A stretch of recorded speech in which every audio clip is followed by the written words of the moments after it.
महाराज, हे केवळ आपल्यामुळे शक्य झालं. काही म्हणा हा, मुलाने कुळाचं नाव राखलं. आजवर मी खूप कष्ट केले, भोग भोगले. त्यावेळी तुम्ही माझ्या बरोबर का नव्हता? बाळा, प्रत्येक वेळेस आम्ही तुझ्या सोबतच होतो. ही सगळी तुझ्या आईची पुण्य आहे. आम्ही कायम तुझ्या बरोबरच होतो. केवळ योग्य वेळ यायची होती आणि तुझे भोग भोगून संपायचे होते.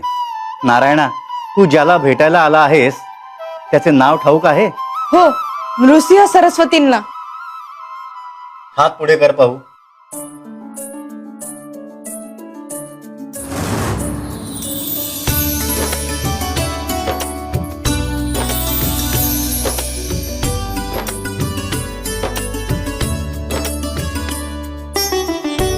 खरंच खरंच की तुम्ही माझ्यासोबत कायम होतात. माझ्या लक्षातच आलं नाही हे.